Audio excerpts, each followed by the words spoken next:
Okay? At the end of the day, one of the things I can tell you about engagement is this. It is not up to them. Who is they?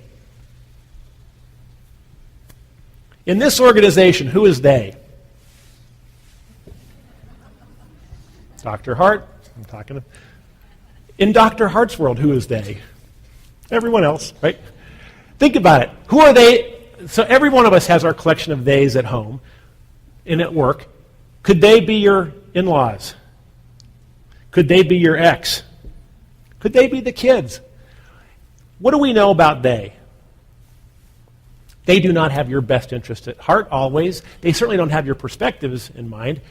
But what happens is for a lot of us is we use they as an excuse, as a convenient excuse to let ourselves off the hook for doing everything that we're able to do in a given situation. So what I'm going to ask you to do is get rid of they. Not literally, figuratively. See, there's 3 rules of they. Number 1, there will always be more of them than you. Number 2, they aren't going to change. And number 3, the reason they aren't going to change is because they don't see life through the same lens that you do. So part of this engagement philosophy is saying, you know what, it's up to me to keep myself motivated, engaged, enthused about the things that I do. Your life, your choices. I want to wrap up, and we're almost right on time here. I want to wrap up with just a couple final thoughts about this whole notion of engagement, but particularly about you and how you keep yourself capable and able to engage yourself. Number 1, make sure you get sleep. I know physiologically it is doggone near impossible to stay enthusiastic about anything if you are sleep deprived. So everybody here probably knows what your sleep sweet spot is, whether it's 6 hours, 7 hours. You know that if you fall below that, how many of you know that if you get less than 7 hours, nobody else should be around you the next day, or at least not until you've had your 3rd cup of coffee? Try to, that's when we're going through change, sometimes sleep gets compromised, but make sure that you're getting enough sleep. Number 2, let go of the need to label things as good or bad. It's all just life. Take it in. Some things are going to make your day easy. Some things may make your life a little bit more challenging on a given day. But get rid of having to label things, and particularly people, as good or bad. It's just life. They're just other people with different perspectives. Number 3, reflection and meditation. I alluded to this whole notion of metacognition earlier. Take some quiet time for yourself. Figure out, spend that 2 to 3 minutes focusing on what do I really want to accomplish? What's going to get me excited? What's it going to look like? What's it going to feel like?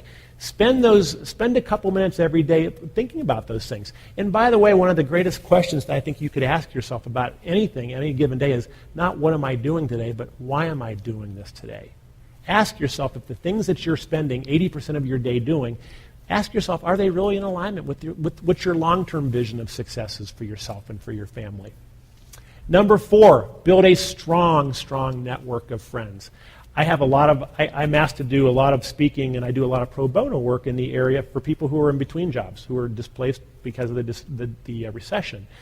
And I've always told them, if you wait until you need a network of friends before you can leverage that network of friends, you've waited too long.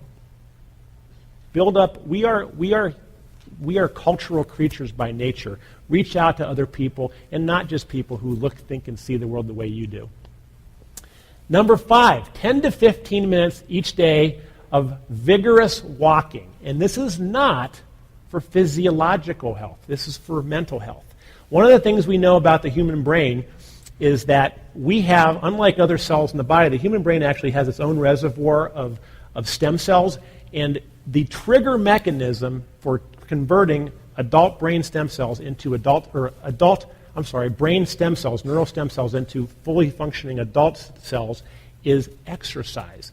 It's the oxygenation process. So yes, there are cardiovascular benefits, but really what we're talking about engagement is what happens between the ears, that big walnut-shaped muscle, and your ability to stay healthy, actually build new neural capacities and networks. A little bit of walking goes a long way. And then finally, use the secret of the slight edge.